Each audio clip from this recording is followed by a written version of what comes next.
Every business needs talent, those people or that person who can just elevate your business and take it to the next level with their skills and their enthusiasm. But how do you spot that talent? How do you identify those people who will take it to the next level? I'm Kalila Reynolds, and it's time for another episode of MoneyMoves, JA, brought to you in partnership with EXIM Bank's Business Advisory Service, giving you the tools to grow your business. My guest today is Brand Strategist and CEO of Garrick Communications, Naomi Garrick.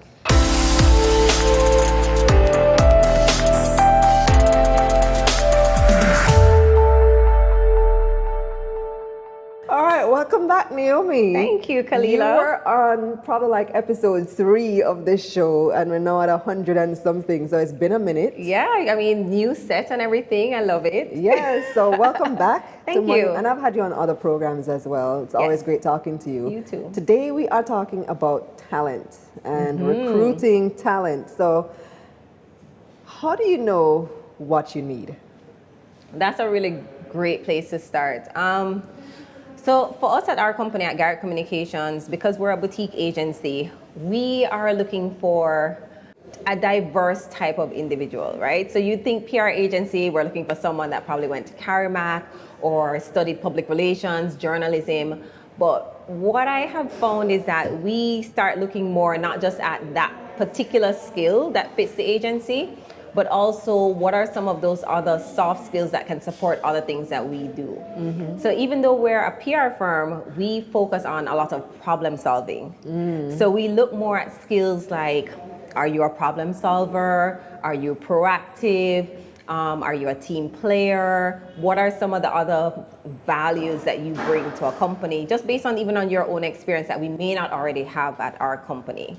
So we're always trying to look at how are you as an individual going to bring some additional value outside of what we already have? Because I think there's a lot of things that you can teach depending on the industry, but there are some skills that people are just born with naturally that you kind of want to tap in, that you know can actually provide that differentiator to your team. Absolutely, because many skills can be taught. Absolutely. But that drive, you have to have that internally. Passion and that definitely work ethic. And an interest in the industry. Yes. So for example, when we do our interviewing process, one of the questions I always like to ask is, what would you be doing in 10 years if you had the money or the resources to do whatever you wanted to do?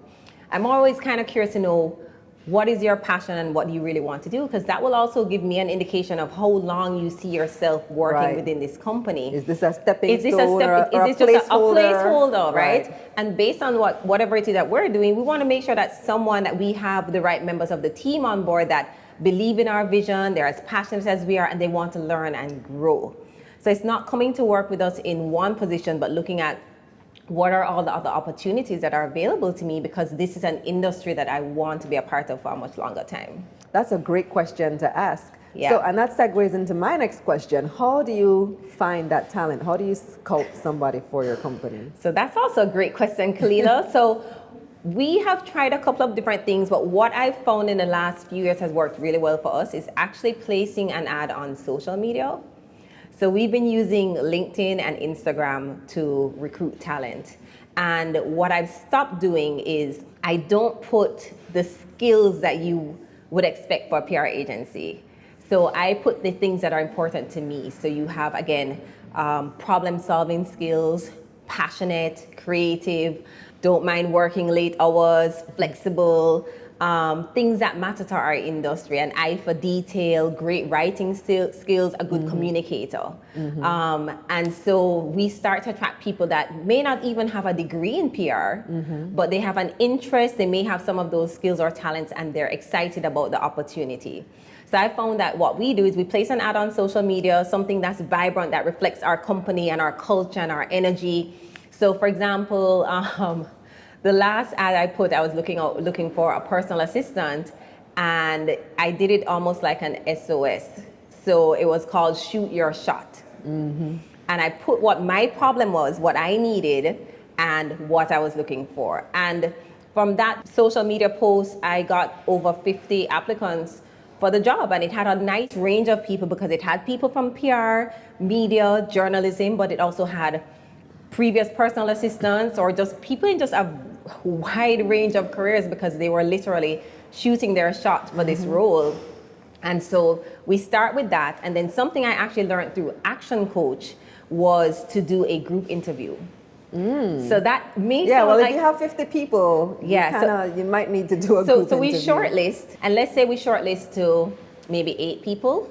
What we will do is a group interview. So before the interview, before when we had in-person interviews, which I actually don't mind the fact that we can now do these quick interviews on Zoom, but we would rent, let's say, a boardroom or something, and we would invite each person, not letting them know it's a group interview. And they would all show up. We're seated in this room, and we welcome everybody. I have members from my team at the interview as well, because at the end of the day, these individuals might not be working with me directly, but they're going to be working with my team members. So I have to make sure that they are part of the process too, because they're going to tell me if they also think this individual is a right fit for our culture and for the brand that we've created. And then we prepare what we call a job offer.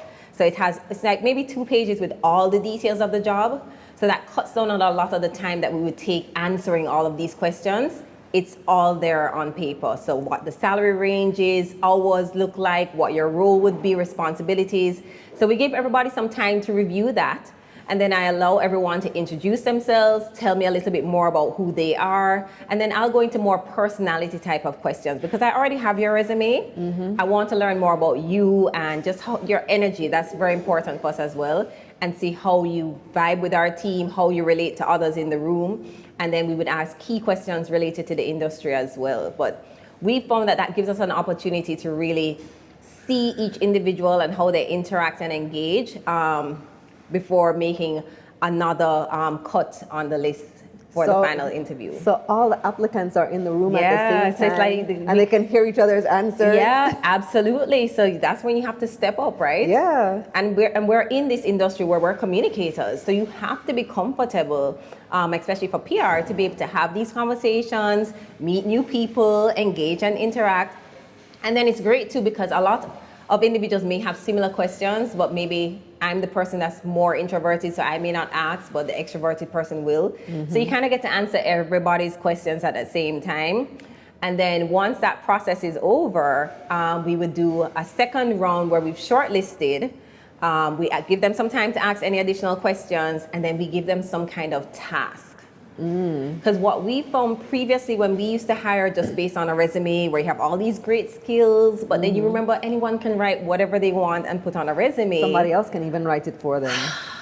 Kalila, let me tell you, we've had some experiences with potential hires that had amazing resumes, but then when it came to actually doing the work, I was just like, where is the person that we interviewed? Like, where is the person that was on this resume? So as much as resumes are great, when I do an interview, I ask them to pretend as if I didn't receive the resume at all, so that I want to have a conversation with you. I want to learn more about your journey. So for that second round, we will maybe shortlist 3 people. So do you have them like write a press release? So we do on a the spot? whole campaign. And we'll do it based on something that's happening right now in the company. Because if we hire you, then we can actually activate some of the things that you recommended. So instead of just doing a press release, which again, somebody could kind of write that for you too, we may ask you to put together like a PR campaign based on something that's actually happening with one of our clients right now. So it would include the entire PR strategy, the press releases, what's outside of the press release, because for us, we're very big on PR being much more than a press release.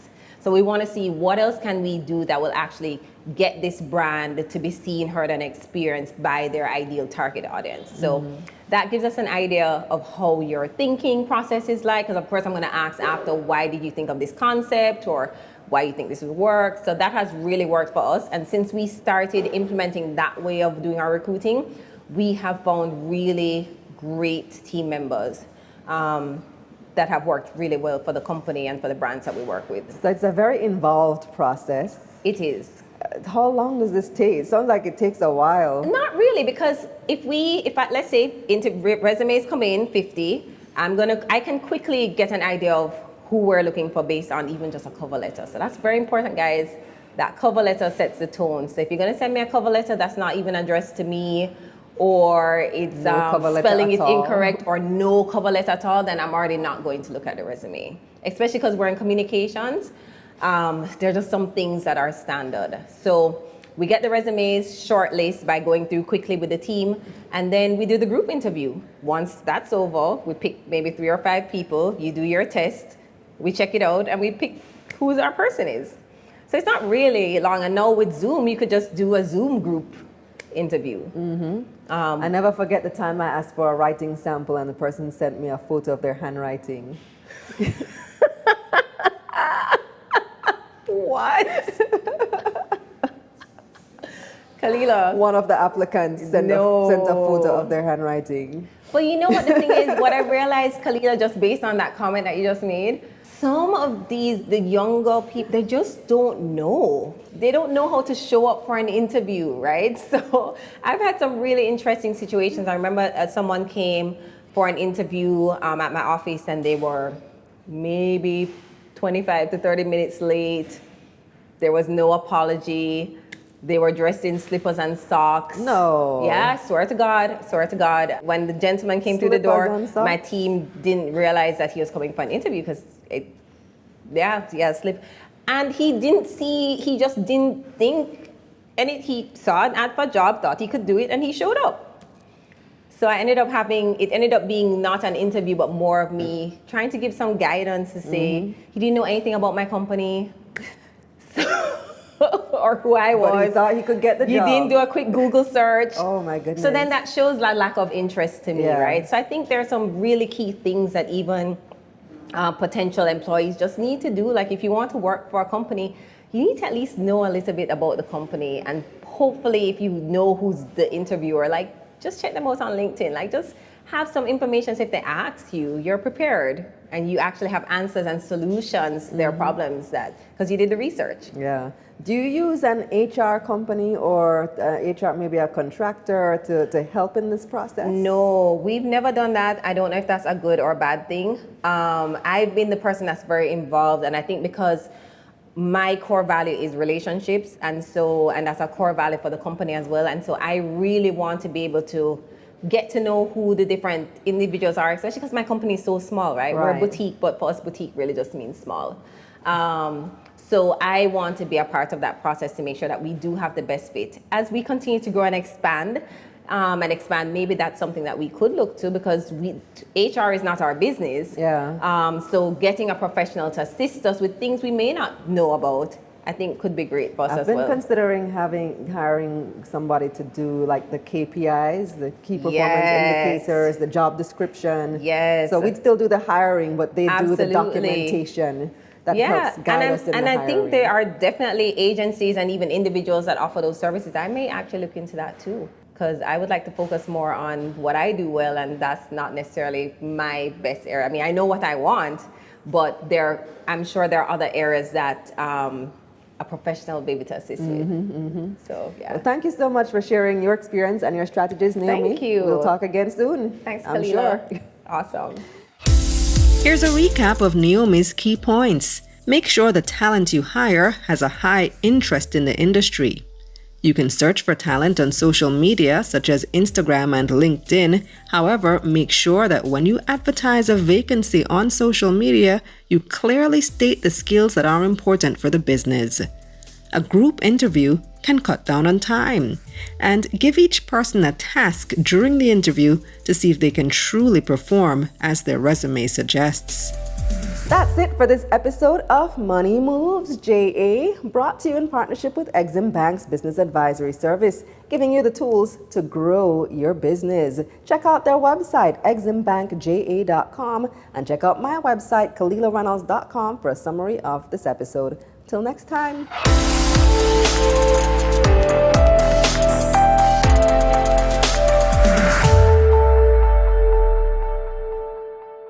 Let's get this money.